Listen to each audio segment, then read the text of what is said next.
عمر صاحب آپ مجھے یہ بتائیں کہ یہ ڈرون کے بارے میں آپ مجھے بتائیں. یہ ڈرون امریکہ وزیرستان میں بھیجے جا رہا ہے, پھینکے جا رہا ہے. ہم ان کو منع کرتے ہیں, یہ پھر پھینکے جاتے ہیں. یہ کب رکیں گے ڈرون؟ آخر یہ رکیں گے کب؟ جب دیکھیں ہم لوگ کب تک ہمیں کیا انہیں مسئلوں میں الجھا کے رکھے رہیں گے کہ لوڈ شیڈنگ, پانی کا مسئلہ, لوڈ شیڈنگ کا مسئلہ, مہنگائی کا مسئلہ, جدھر ہم جاتے ہیں ادھر مسئلے ہی مسئلے.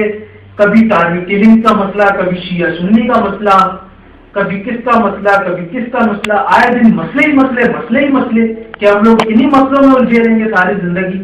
کبھی کوئی ہمیں تحفظ نہیں فراہم کیا جائے گا. یہ ڈرون ہمیں بس آپ مجھے یہ بتائیں کہ ڈرون کب رکیں گے, ہم کب ڈرون کو روکنے میں کامیاب ہوں گے؟ دیکھیں ڈرون اسی وقت روکے جا سکتے ہیں جب ہم ڈرون گرانا شروع کر دیں گے.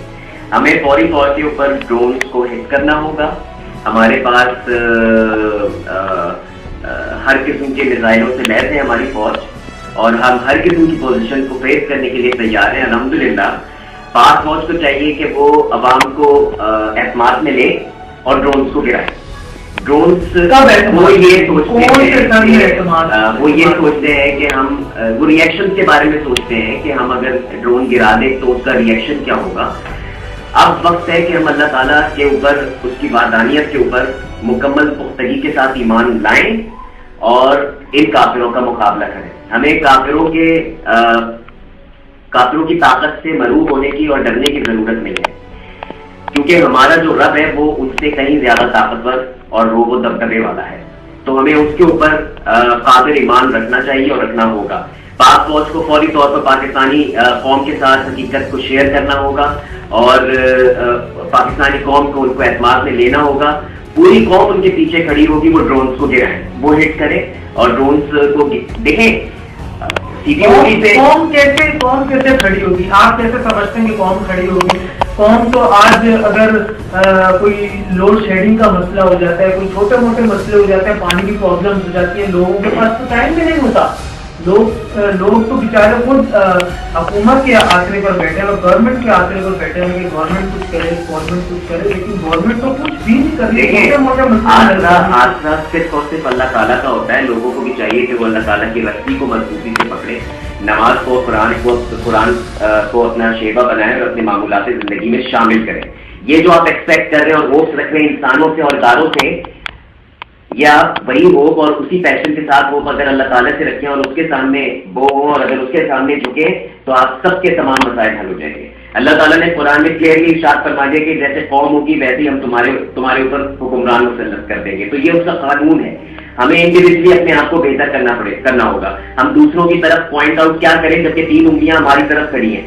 آج بھی ہم کو اگر کوئی موقع ملتا ہے تو ہم اس کو ہاتھ سے نہیں جانے دیتے 2 نمبر کام کا. ہمیں 4 پیسے کسی شارٹ کٹ سے کمانے کا راستہ سیف سائڈ سے ملتی ہے, ہم دیکھتے ہیں طریقے سے سیف سائڈ ہے تو وی گو فار دیٹ. ہر بندے کے اندر یہ جو ہے ایک بیماری پائی جاتی ہے.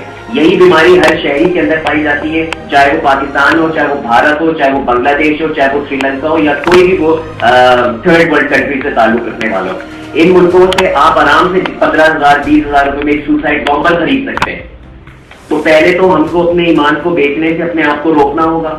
پہلے ہمیں اللہ تعالیٰ کی رسی کو مضبوطی سے پکڑنا ہوگا. اس کے بعد جب ہم اللہ تعالیٰ کی رسی کو مضبوطی سے پکڑیں گے تو جو کافروں کا روب و دبدبہ ہمارے دلوں کے اندر بیٹھ گیا ہے کہ ہم یہ سوچتے ہیں کہ اگر ہم ڈرون گرا دیں تو اس کا آفٹر افیکٹ کیا ہوگا, اس کا ریئیکشن کیا ہوگا, ہمیں ریئیکشن کے بارے میں نہیں سوچنا. جب رسول اللہ نے غزوہ بدر کی طرف موو کیا تھا, مکے کی طرف پیش قدمی کی اور راستے میں بدر کے کنویں کی طرف اپنا قافلہ پھیر دیا تھا, تو اس وقت اس جنگ پہ نکلنے سے پہلے رسول اللہ نے تو نہیں سوچا تھا کہ ریئیکشن کیا ہوگا. ہم 313 ہیں اور کافر 1100 ہیں, 1000 کے قریب, ہم سے 3 گنا ڈبل ٹرپل فوجیں ان کے پاس بہتر آرمز ہیں, ایمونیشن ہے ان کے پاس جدید اس زمانے کے حساب سے زیادہ بہتر منظم فوج تھی. میرے نبی تو نہیں گھبرائے, نہیں ڈرے, اللہ کے اوپر ایمان تھا. تو ہماری فوج کو بھی ڈرونز کو ہٹ کرنے میں ڈرنا نہیں چاہیے اور ریئیکشن کے بارے میں نہیں سوچنا چاہیے. ہم مسلمان ہیں, ہم جیئیں تو غازیوں کی طرح, ہم مریں تو شہیدوں کی طرح. تو وی ڈونٹ کیئر اباؤٹ کہ ریٹیلیشن کیا ہو, ریئیکشن کیا ہو, ہم ہر ریئیکشن فیس کرنے کے لیے تیار ہیں. ہم اس وقت بھی حالت جنگ میں ہیں, ہم اپنی مغربی سرحدوں کے اوپر لڑ رہے ہیں. ادھر ایسٹرن بارڈر سے بھارت اکثر پریشرائز کر رہا ہے. یہاں پہ قادیانیوں کو امریکہ نے موبلائز کر دیا ہے، وہ ہمارے ملک کے اندر ہی گھس بیٹھے ہیں، بیٹھیوں کی طرح ہمارے ملک کو دیمک کی طرح چاٹ رہے ہیں. اور بھی 10,000 قسم کے ایشوز جو ہمارے اپنے ڈومیسٹک کریٹڈ ایشوز ہیں. ہمارے اپنے لوگ، آپ کہتے ہیں کہ ہم ایک نہیں ہو پا رہے، ہمارے لیڈرز ایک نہیں ہونے دے رہے. آپ کیا یہ چھوٹے چھوٹے پیٹی ایشوز کے اندر ہم لوگوں کو آپ یہ مسئلوں کا ذکر آپ کر رہے ہیں، آپ کو مسئلوں میں الجھایا گیا ہے. آپ کو مسئلوں میں اس لیے الجھایا گیا ہے تاکہ آپ بس انہی مسئلوں تک محدود رہیں. آپ صبح جب اٹھیں اور رات میں جب سوئیں، ان دونوں ٹائم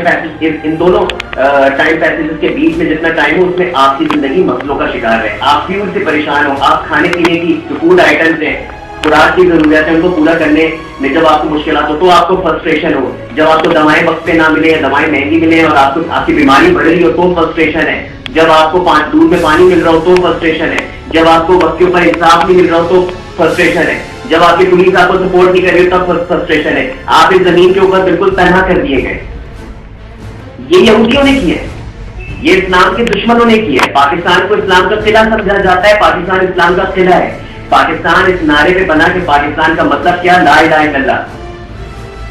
اور 1947 آپ یہ سمجھتے ہیں آسانی کے لیے جو لوگ 1947 میں پاکستان بنتا ہے، 1948 میں اسرائیل کو بنا دیا جاتا ہے صرف اس وجہ سے کہ پاکستان بن گیا ہے، دوسری اسلامی ریاست بن گئی ہے. یہ تباہی مچا دیں گے. اگر یہ کامیاب ہو گئے تو پوری دنیا میں اسلام پھیل جائے گا، اور اگر یہ ناکام ہوئے تو اسلام کمزور ہو جائے گا. کیونکہ سعودی عرب میں ہم تمام دنیا کے مسلمانوں کا ریلیجیس سینٹر ہے، مذہبی روحانی عقیدت ہے اس جگہ سے. بالکل ہے. لیکن جہاں تک بات پاکستان کی ہے تو پاکستان سے طاقت جڑی ہے اسلام کی.